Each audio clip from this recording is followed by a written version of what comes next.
when I first heard about Frank, he's the founder of the Zen Hospice. I remember thinking to myself that if I was doing a parallel life, I would love to train in and go that route, the depth of being the mystery at the edge of life. That would be a route I'd want, and I didn't, so I dip in from different directions. Frank is a pioneer in bringing really contemplative caregiving to the dying and training caregivers in being with the dying. And also in more recent incarnation with the Mehta Institute that he founded, I don't know, how many years back was that? About in 2005. 2005, Yeah. doing a tremendous number of trainings and workshops for people that are interested in caregiving. And he'll tell you about the most exciting, most recent offering towards the end of the evening. But I just want to, on behalf of all of us, thank you for being here. Oh, thank you for having me. Yeah. I'm very happy to be with you. Yeah. So our format tonight is that Frank's going to basically share about some of what he's into. I'm just going to ask a few leading questions, but take it wherever you want to go, okay? All right. We'll have fun together. Yeah. Good. So I was kind of interested myself, if you wouldn't mind starting on a more personal note with how it happened that you took this track in life, that this became your passion. Well, there's a kind of elevator speech for that, but we're not in an elevator. Tagore actually had a beautiful short story that I remember reading about children who walked from village to village. And when they walked barefoot, the paths were always curving and meandering. And then they got shoes and the paths became very straight. Yeah? I meandered for a long time. I think my own parents dying young was probably a big impact. And honestly, my own pain. There comes a point in our lives, as you know so well, that we stop and we turn toward our pain, and that becomes the ground for compassion. Yeah, and then that's the only thing that makes sense anymore. Yeah. So I worked in refugee camps a lot. And then in San Francisco, it was ground zero for the AIDS epidemic. And none of us really knew what we were doing. We were making it up as we went along, really. But it was an honest time. The eyes of a dying patient, they're the clearest mirrors I've ever looked into. And in their gaze, there's no place to hide. And so being with dying has shown me myself in ways that I couldn't have imagined before, actually. So I feel very grateful that my life took this turn. I don't exactly know why it took this turn, but I'm very grateful that it did, yeah.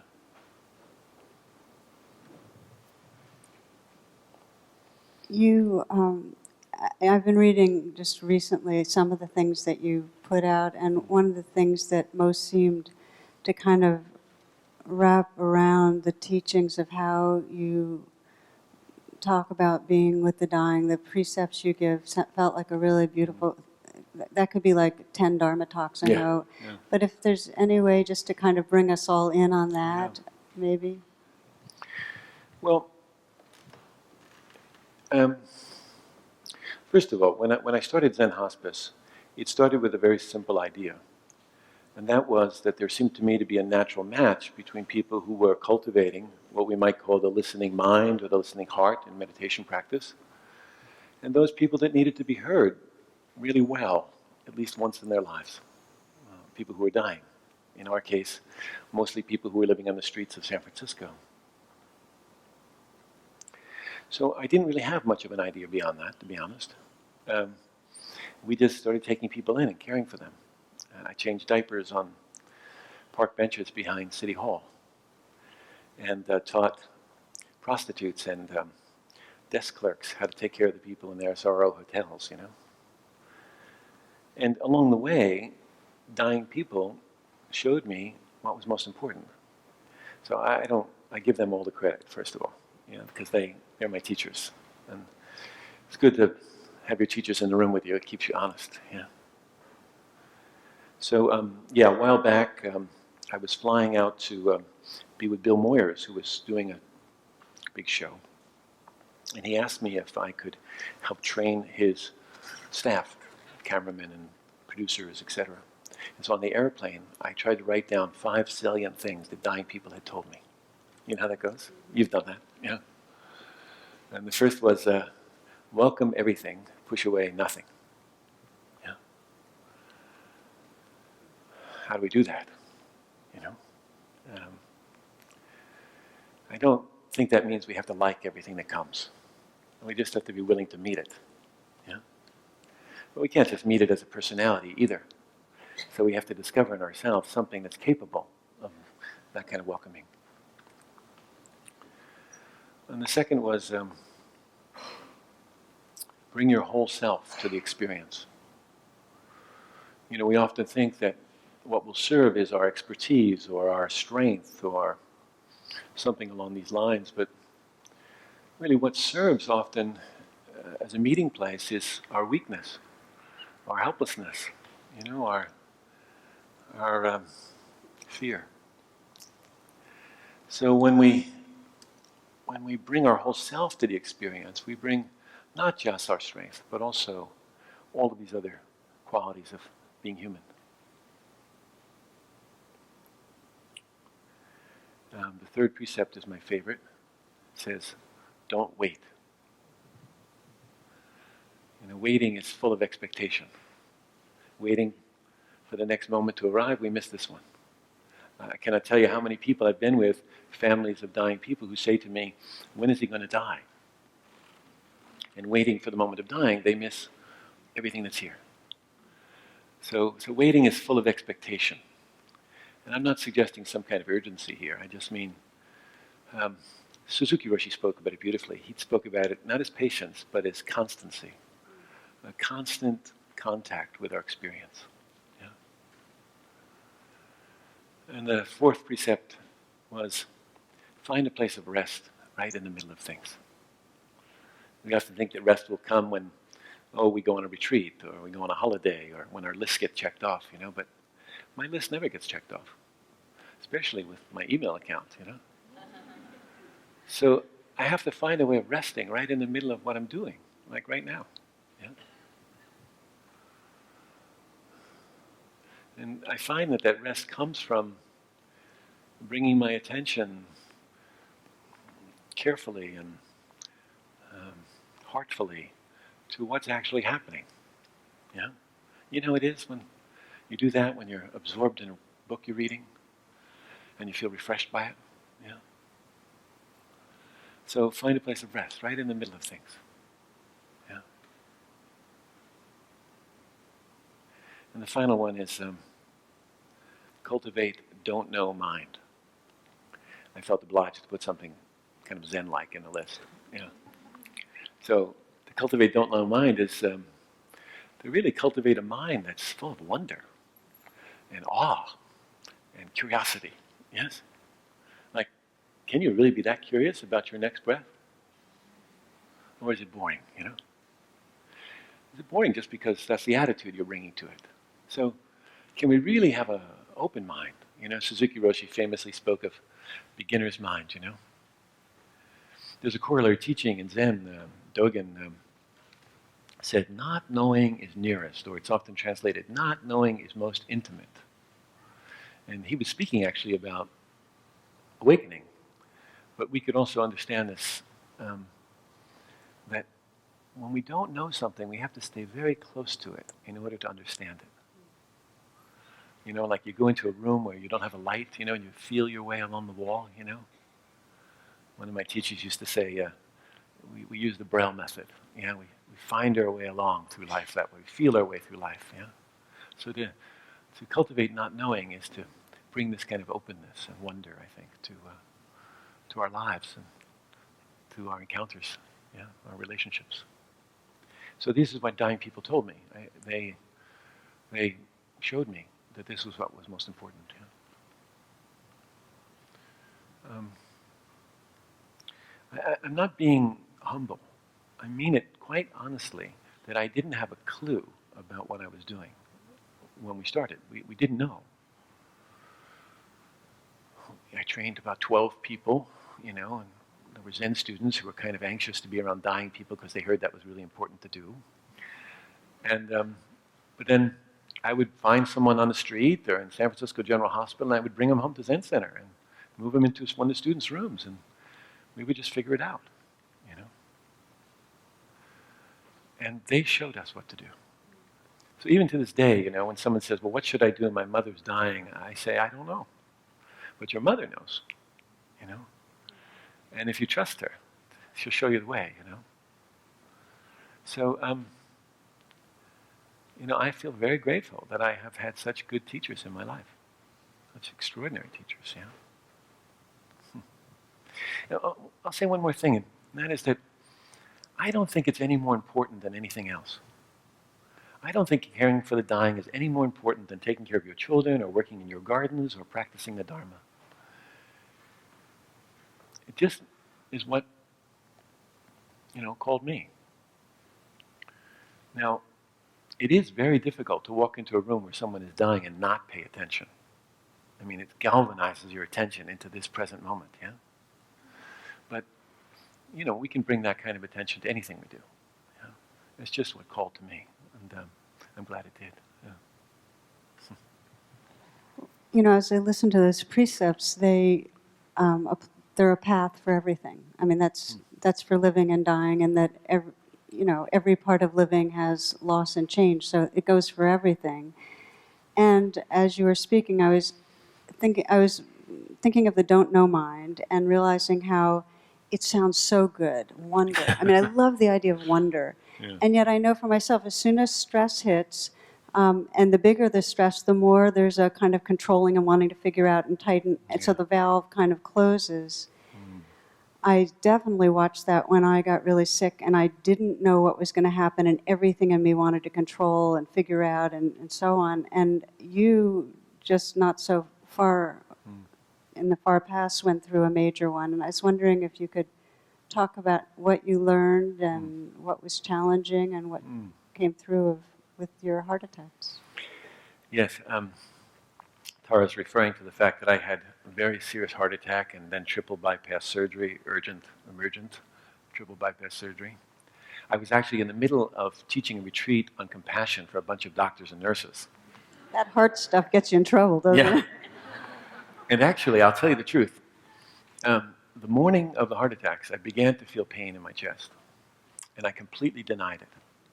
I had my assistant, happens to be a hospice nurse, and she said, Frank, you should pay attention to this. And I said, no, I think it feels a bit like indigestion. Just give me some antacids, I'll be fine. And then I was sitting in practice as we were just doing, and I could feel this wave of pain coming through me, and I thought, oh, sensation.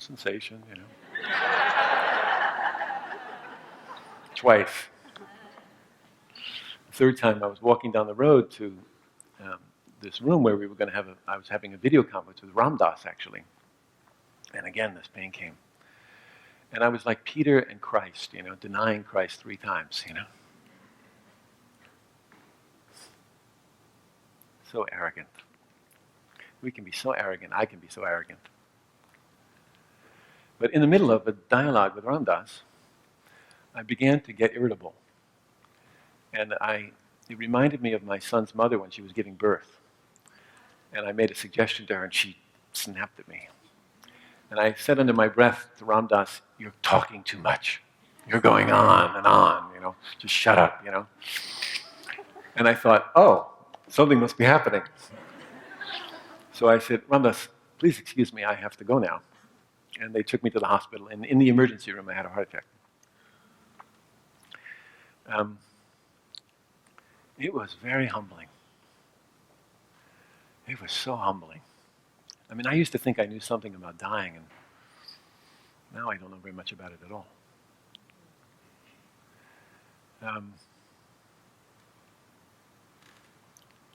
I was very lucky. I had people around me who loved me, soul friends, And they took exquisite care of me. I was not able to take care of myself. And there was a tremendous vulnerability, as you probably understand through your own illness. And at first, this vulnerability, for me at least, was experienced as dependency and helplessness and absence of control. But gradually, over the weeks of healing and months of healing, it became something more like porousness or transparency, yeah? Where there weren't so many veils between myself and the others.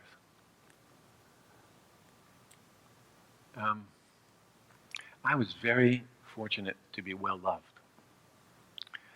I had people around me, and I had very kind people all over the country who were putting my names on altars and doing practice for me, and this was stunning.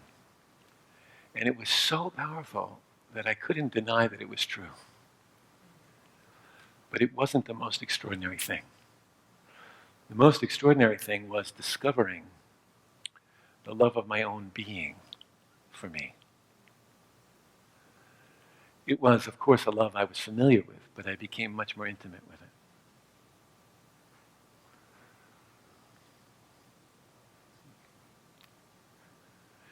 And that love opened me to a certain kind of trust. Not a trust in others' behavior, although I had trustworthy people around me. It was really a kind of trusting in the unfolding of things, yeah? All the things that we imagine we're in charge of, yeah? And that trust became an abiding trust. And even though I practiced for 30 years, I'd never known trust quite like that. And that trust opened to something else. And it was a deep rest. A real, true rest. Mind at rest, heart at rest, consciousness at rest. My whole being at rest.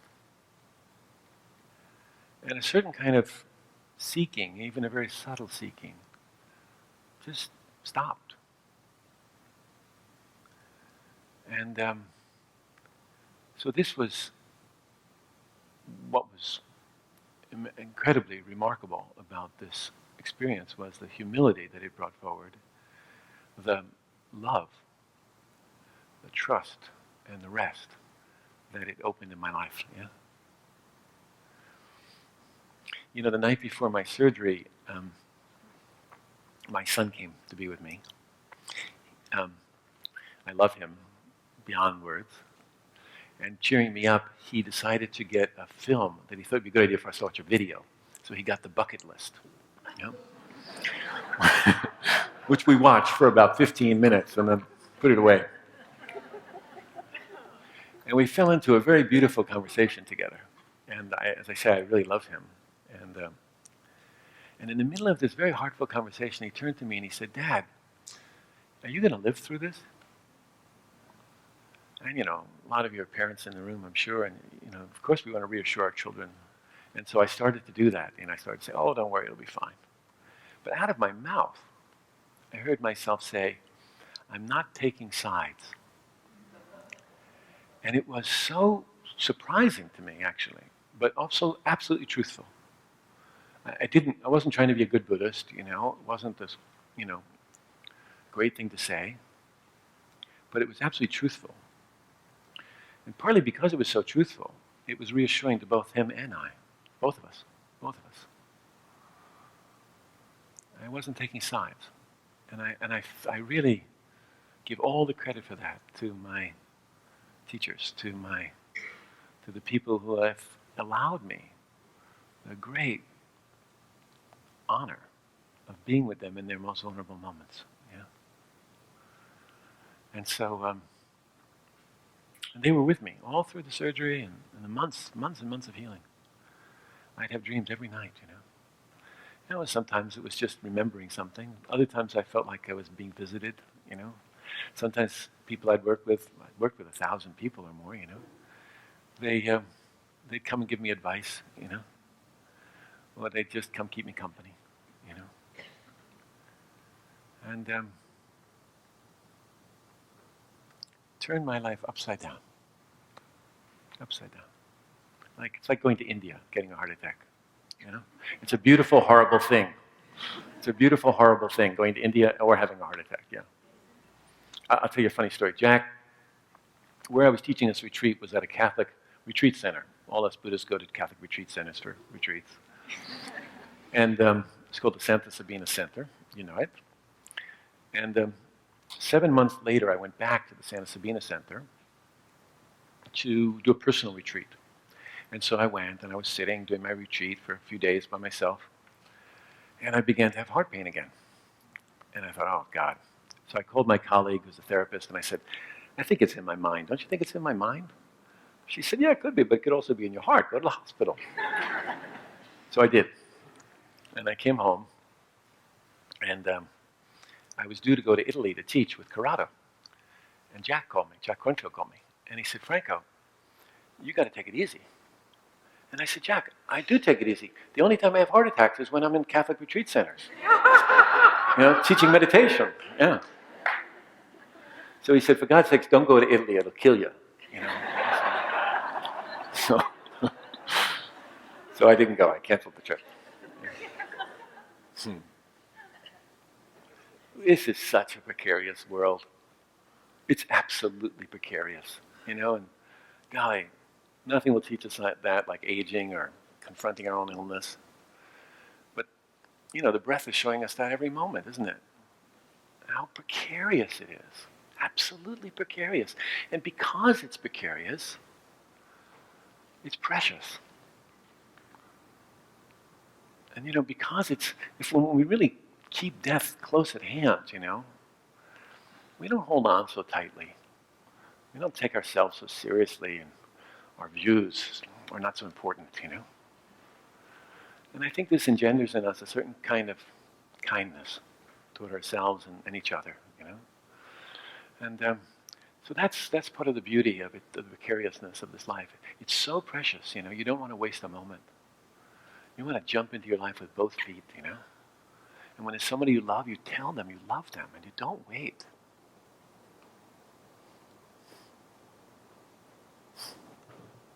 You talk for a while. Well, I love what you're saying about love, that the heart attack, I mean, I use the words true refuge. You found true refuge in love. And I get that the spiritual path is the don't wait for a heart attack to discover the possibility of truly loving this life right here and letting in love. And I think my inquiry, and I think it's for all of us, is that sometimes the place where we hit a wall is really sensing that we can let in love. And I think for many of us, when we get sick or when we need to be taken care of, it's very hard to feel like people really do care. And there's some very old kind of armoring that makes it hard to trust. So you came out the other side with more trust, this kind of resting, the peace, and the feeling of holding yourself. And I'm wondering if you want to speak a little to how in our daily life, when we're not hitting the major wake-ups, we can explore letting it in more, and also knowing that as caretakers, those we're taking care of may have a hard time letting it in, and how to be aware of that. Yeah, beautiful. Oh, I don't know. I can talk for a while, but I'm not sure I have any really good answers. You know, honestly, my heart attacks almost destroyed my relationship with Vanda, my partner. It was really hard because I was so in survival mode that I had no room for anything else. You know, it's a narcissistic vacuum when you're sick. And it's important for us to realize that when we're taking care of other people. I needed to be taken care of in a particular way. And I was fortunate. I chose two people to take care of me. One was my assistant, who's a hospice nurse, who I knew understood this. And the second was a guy who I'd helped counseled through his lymphoma. And I knew he understood what it was like to be sick. And they were my primary caregivers. But in our day-to-day life, we don't have to go very far or look very deeply to find constant change. Get up in the morning, look in the mirror. I used to be blonde.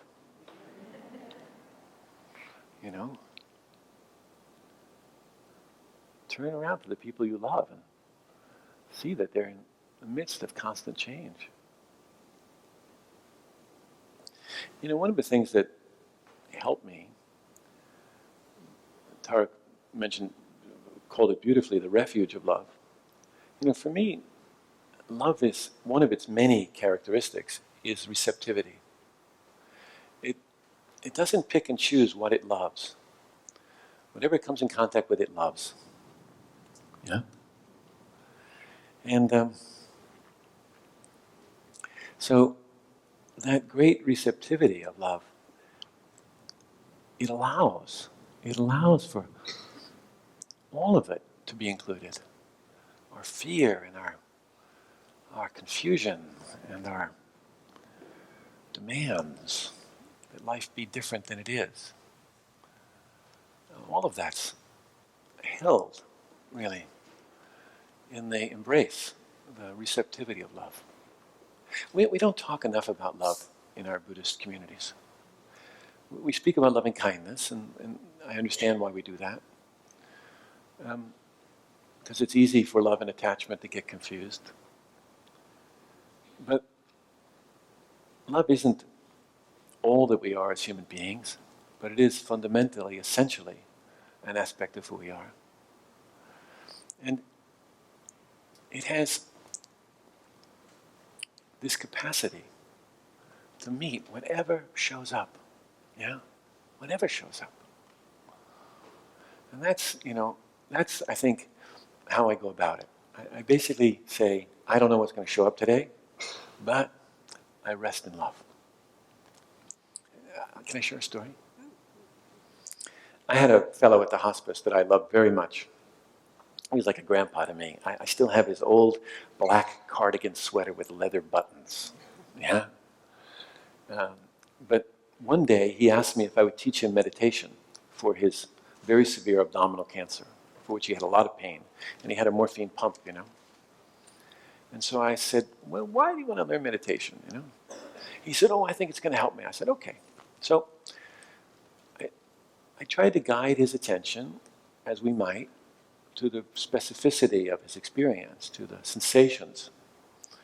And as he started to do that, he just started to scream in pain. He said, it's too much, I can't do it. And I said, okay, let's try something else.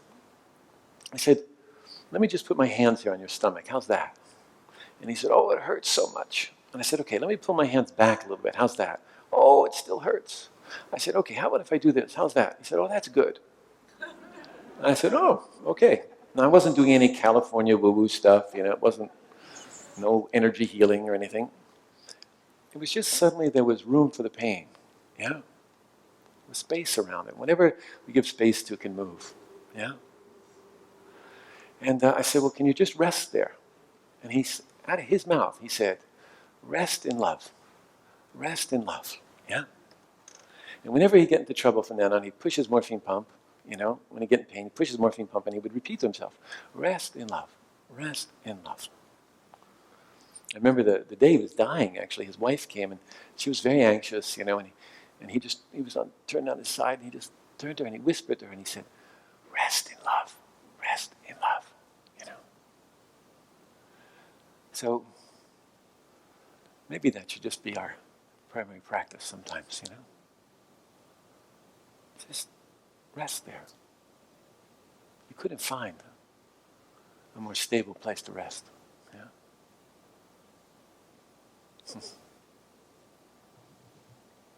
So maybe I'll share a love story, because what you made me think of is Mary Oliver's line, let the soft animal of your body love what you love.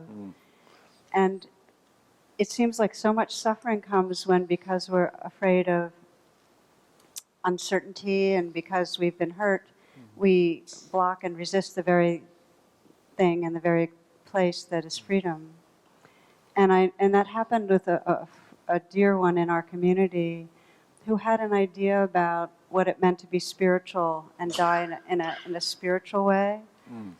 And she was feeling incredibly ornery and mundane and, just hating how everything felt and so unspiritual. And she had a very hard time sharing that, so she became increasingly kind of isolated in some way because she was trying to present a spiritual front.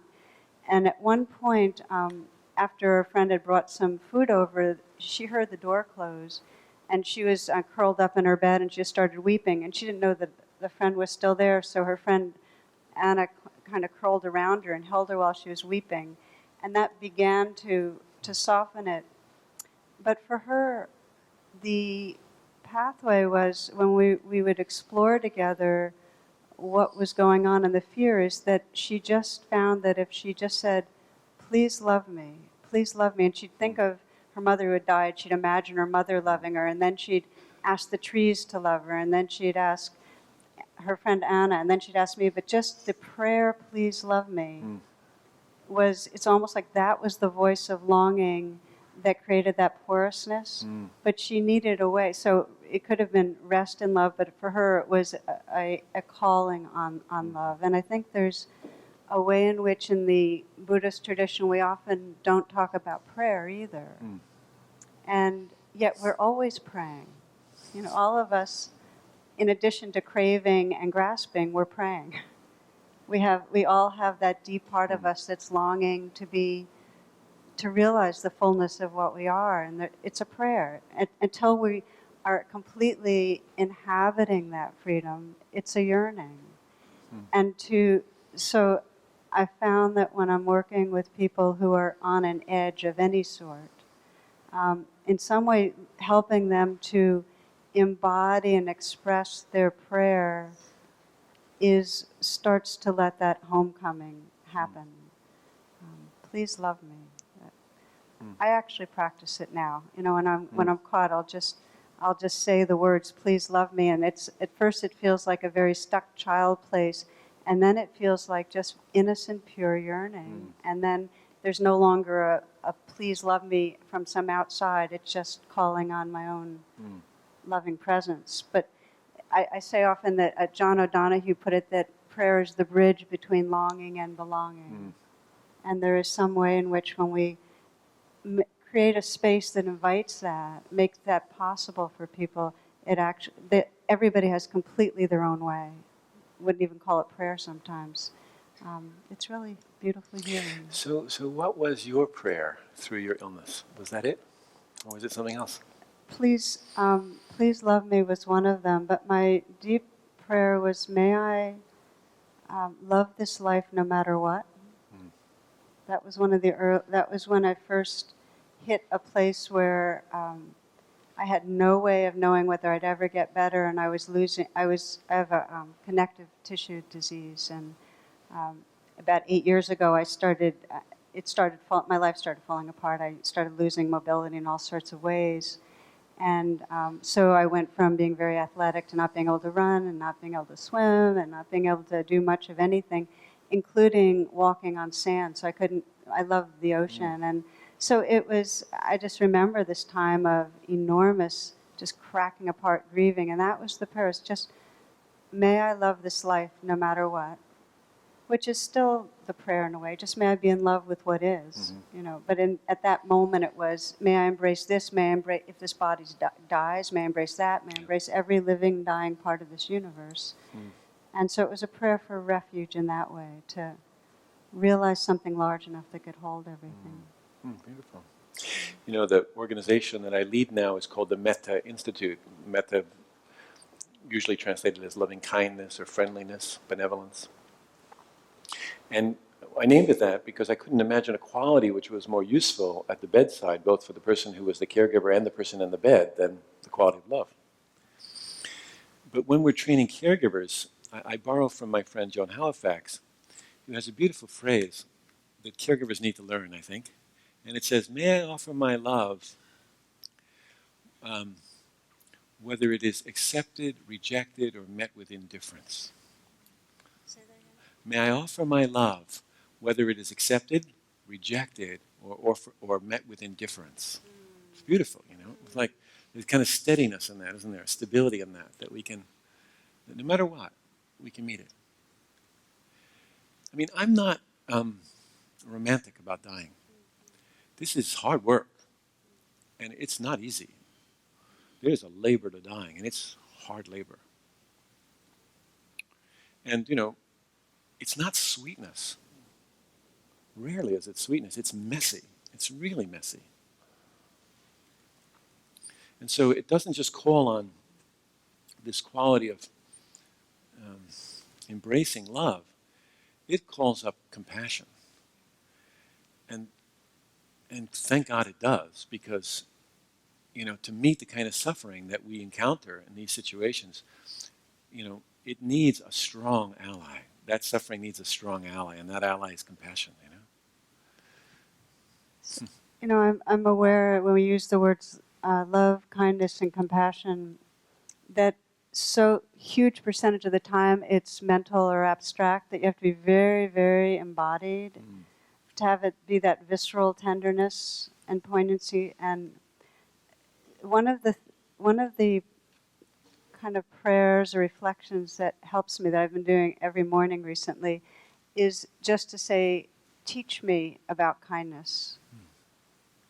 To not act as if I know, like we don't. What is love? I mean, it's like the only way we can realize it is to start absolutely fresh, like we've never had any notion of it in our whole lives. And this moment, say, what does it mean this moment to love this life right here? So when I do this prayer of just please teach me about kindness, it has that kind of innocence that I really don't know.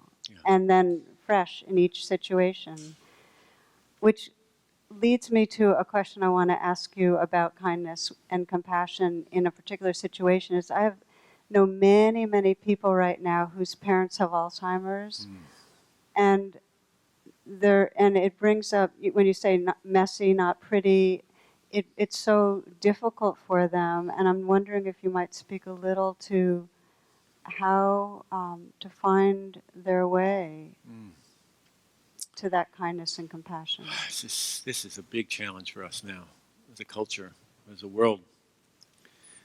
I mean, just this year, Alzheimer's, well, there are about 35 million people in the world with Alzheimer's. There are about 34 million people in the world with HIV and AIDS. Those of us that are 60 years old, 1% of us has Alzheimer's at least. 1% of us will have Alzheimer's at least. By the time we turn 70, 10% of us will. By the time we turn 80, 20% of us will. That number is expected to double in the next decade, and double again after that. Here's the thing that we forget about Alzheimer's, is that it's a disease of the brain. And so, you know, if our spleens weren't working, it wouldn't be nearly as difficult for us. But we tend to identify with our thinking. And we tend to identify others with their thinking. So that when someone is confused, we become confused, often. Yeah? At least that's what I find to be so. We expect people to make sense. Yeah?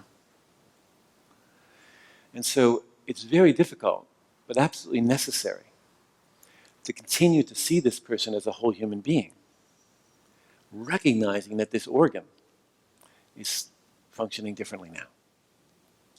And that actually helps me a great deal to understand that. It's not just a cognitive understanding.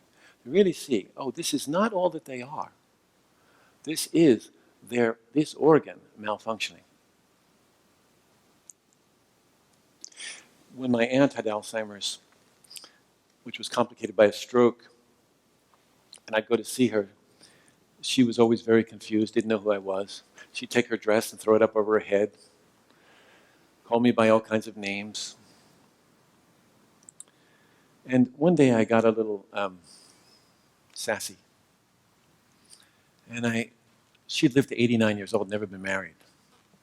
And I said, Mimi, all these years, never been married, not even a sweetheart? Just like that, into this Alzheimer's, vacuous. And she sat up in her chair and she folded her arms and she said, some questions are too personal to ask. And it really reminded me that there's always a whole human being there, even if we can't always make contact in the ways that we're accustomed to making contact. So for me, one of the things that is important when we're caregivers of people is, first of all, to recognize our own limitations. I think that's most important, not to think that we can do it all. It's not possible. So you're not anything less if you can't do it all. So to take care of ourselves is essential. Then we have what's needed to take care of others. And then to keep reminding yourself that there's a whole human being here. I think this is essential. The nature of the disease is that it moves through areas of the brain that control different activities. And depending on what area of the brain that's been affected, will have totally different manifestations of the disease.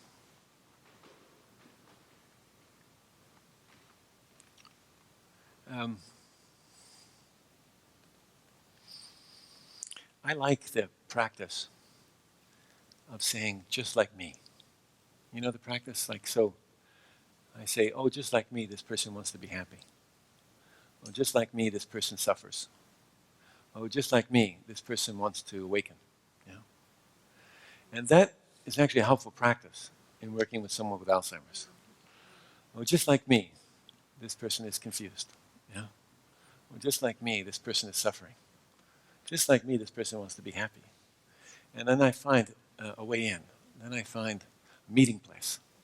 And anything can be a meeting place. Anything. Anger can be a meeting place.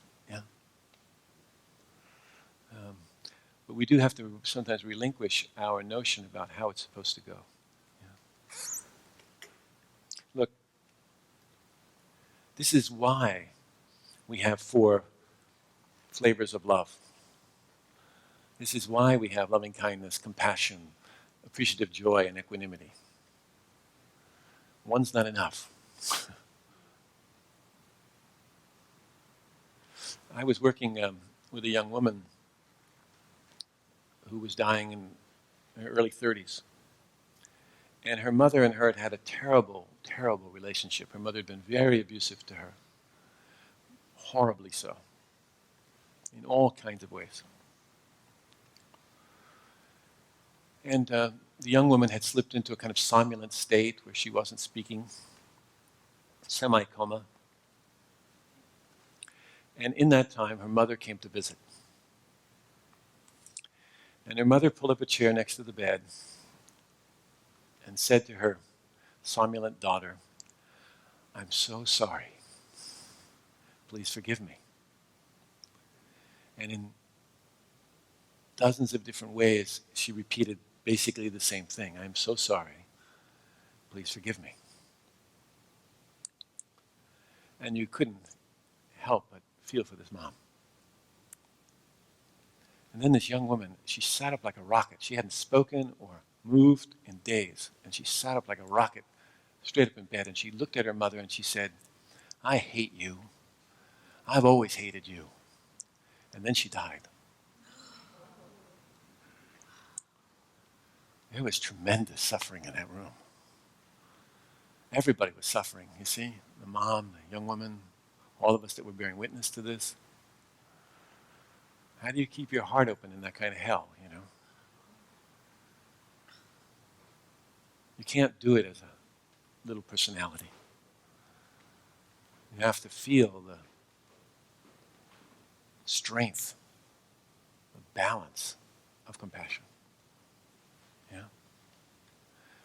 Compassion isn't about taking away people's pain. That's a misunderstanding, at least in my experience. Compassion is that capacity which allows us to stay with what we would otherwise love to get away from,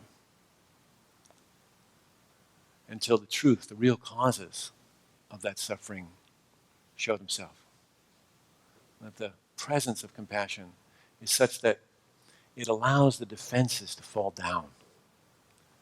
And when the defenses fall down, we can see the true causes of the suffering, And then we can be of some help. I heard when I told the story of the sigh in the room, and it's every parent's worst nightmare, right? But there was something else there too, and that was the truth. It might have been a hard truth, but I was really glad for this young daughter that she could tell her mother this truth, as hard as it was, and as violent as it felt in that moment. This was also true. Yeah. So, equanimity and compassion are what allow us to stay present for what we would otherwise rather turn away from. Yeah? Whether that's in our own life, small little things, or these big challenges that sometimes come into our lives.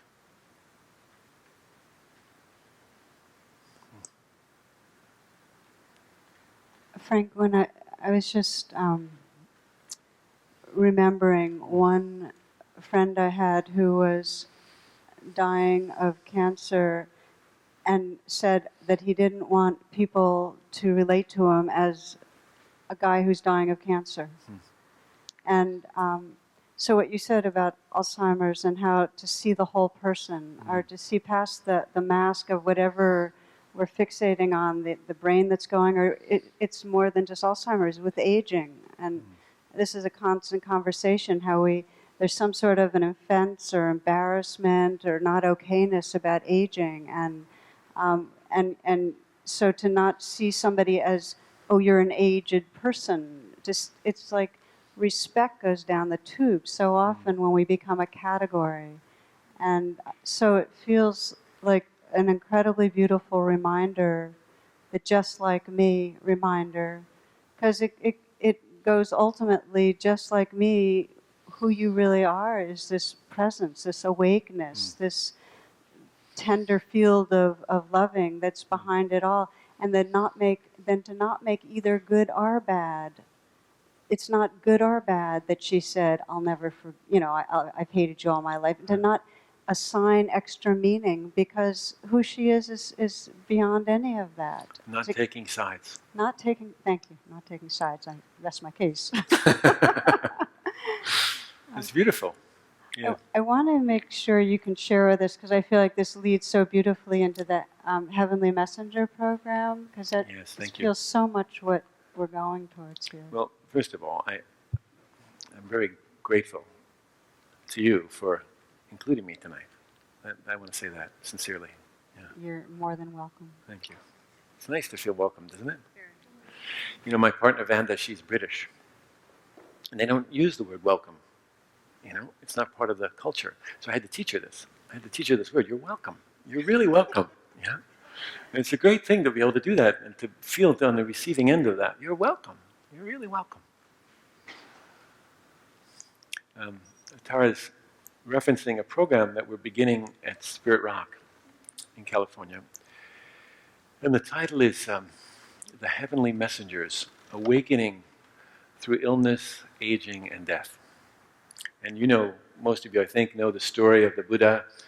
He was a young prince, Siddhartha, and snuck out of the palace one night and encountered 3 heavenly messengers, they're often called. They were an aging person, a sick person, and a corpse. And also he encountered a 4th messenger, which was a monk, a renunciant, who in part inspired the young Siddhartha to follow his quest for enlightenment. So Jack Cornfield and I have been talking about a program like this at Spirit Rock for many years, and so we've created a multi-year program. It'll be 2 years, 5 7-day retreats, And in between there'll be pod groups, discussion groups with teachers, mentoring by teachers, homework, teleconferences, things that maintain continuity between those retreats, the residential retreats. And the core teachers are myself and James Barres, a good friend of yours I know, and Charda Rogel, and also Anna Douglas, who's been doing a lot of wonderful work around aging, Bob Stahl, a wonderful teacher and really someone out in front on the mindfulness, secular mindfulness movement, and Angie Stevens, who works with me at the Mehta Institute, who with Ken Wilber and Treya Wilber started the first cancer support communities in the country. So that's the core faculty. And then joining us will be guest teachers. Jack will be part of that. Ram Das, Stephen and Andrea Levine, who I saw just a few weeks ago, will be part of that. All kinds of wonderful people. But there's two parts to the practice, the two parts to the retreat that I want to show, or the program I want to share with you. The first is, this was the fundamental teaching of the Buddha. Study sickness, old age, and death as gateways, doorways to waking up. So the first is, how can we personally go into this exploration and use this encounter with these three messengers as a way to come to the deathless, as a way of come to awakening. And that's the first dimension of the program, if you will, important dimension. There's a second dimension to it, which I also want to include, which is that we really want to make sure that this exploration is grounded in everyday experience, so that it's not philosophical. So we're asking all the people in the program to be doing service during the 2 years. That service might be that you're taking care of your mother, or it might be that you're a physician working in a hospice program, or you're going down to your local nursing home and volunteering some of your time. So that I don't want to create another Buddhist ghetto. I really want this to show up in people's real everyday lives. So that's part of the program, is to do that service work, and then to see, okay, how are you integrating what we're doing in the residential retreats and the other teachings with this experience, and how is this affecting the way in which you're meeting your own death? What are dying people or aging people or sick people showing you? So I think of them as the really important teachers in the program. And finally, there's one more piece to it, and that is that my great hope in starting this is that people from sanghas like this one, a few people will come with the intention of coming back to this sangha to create here a compassionate, companioning group, so that when somebody in this sangha is dealing with issues of illness, or facing the challenges of aging, or perhaps entering active dying, that we have a response. We have a system in place where we can respond to each other. Now, that's not to say we're going to provide all the care for that individual, but can you imagine how satisfying and supportive it would be to have someone from your own practice community come and be with you, sit at your bedside, maybe especially if you have a family like mine where they would be a little crazy, you know? You might really welcome somebody from the Sangha coming, yeah? So that's my deep hope, is that in Sanghas all over the country, people will come back. Not everybody who does the program will do this, but some people will come back and initiate such a development in your own Sangha. And I'm prepared to offer them a kind of training that will help them do that. That will show them the step-by-step process. Okay, this is what you could do, and these are the pitfalls, and this is how you could create such a volunteer organization right within your own Sangha. We're hoping to do the same thing at Spirit Rock, and we're going to spearhead it in other large Sanghas like this one across the nation. So I really want to welcome you to join us. And you don't have to be 60 or over. I really want young people to come and join us. It's easy for gray hairs to think that they should do this practice. Please understand, no one escapes these three messengers. So if you're young and you want to know about service and you want to deepen your practice, please come. And we have some scholarships also that I really want to make it possible, especially for younger people to come and people of color to come. I really want to make that essential part of this training so it just doesn't become an old white guy's training, you know? And I know, in speaking to Tara, that there might be some encouragement from this Sangha to help support people who might be willing to come. So if you're interested in that, I'll stick around a little bit after the talk tonight and be happy to visit with you and answer the few questions anyway. But, the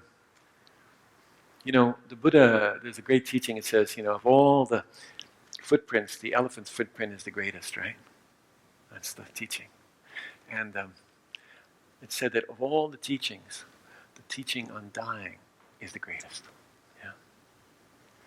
So please come join us for those teachings and to share also what you've learned. We're really hoping that those of you who are perhaps working in healthcare or as home health aides or physicians, that you'll come play with us and help us learn. We really don't think that we know how to do this, actually. We want to learn right alongside you. So please come play with us, okay? Yeah. So thank you for that little commercial. Yeah. Yeah. So if you're listening and feeling kind of inspired in that way, there's materials in the back, but also you can just email IMCW and Anne will get you more information. And we really want to work on this end. IMCW wants to support on this end, whatever, working hand in hand with Frank to really develop. If there's a handful of people that want to form a kind of core here to help to nourish the caregiving that is possible here in our community, we definitely want to support you. So, thank you. So Frank, I'm wondering if maybe just to end a short little metta closing for us. Mm-hmm.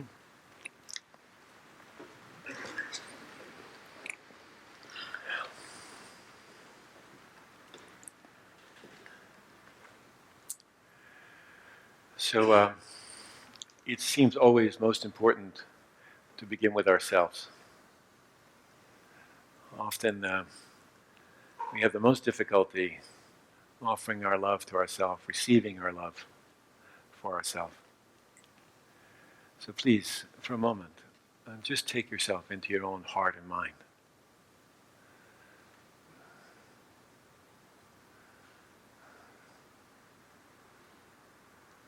Sensing into your chest, whole body.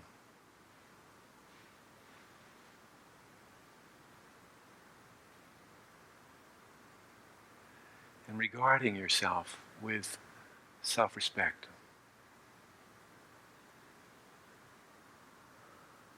Turning to yourself, speaking from your own heart and mind, the most essential aspect of your being.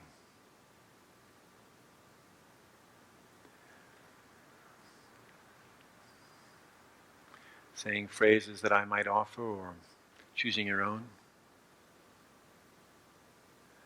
I like to use, may I be safe, free from all danger.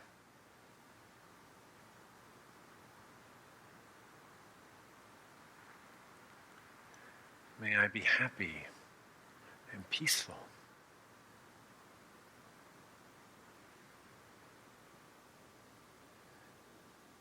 May I be filled with loving kindness from head to toe,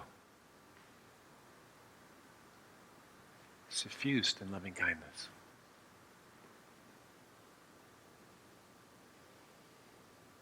And may I live with ease, free of struggle and procrastination. So briefly repeating those phrases to yourself, taking yourself into your own heart and mind. May I be safe. May I be happy and peaceful. May I be filled with loving kindness.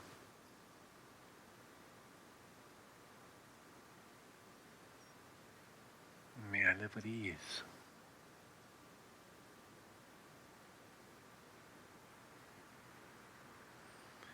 do one more short round. Choose somebody now who it's very easy for you to feel love for. It might be someone you know personally, or perhaps someone you admire, like His Holiness, the Dalai Lama. Choose someone who it's very easy for you to feel love, so that you can really practice this muscle of love.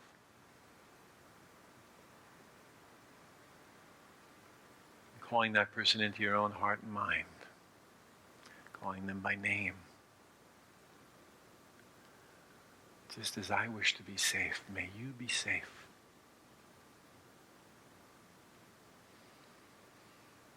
Just as I wish to be happy and peaceful, may you please be happy and peaceful. And just as I wish to be filled with loving kindness, may you also be filled with loving kindness.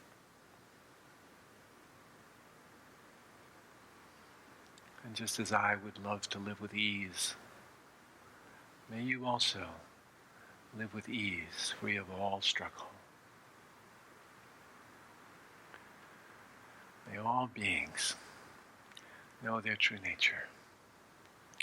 May all beings be free of suffering and the causes of suffering. Thank you very much.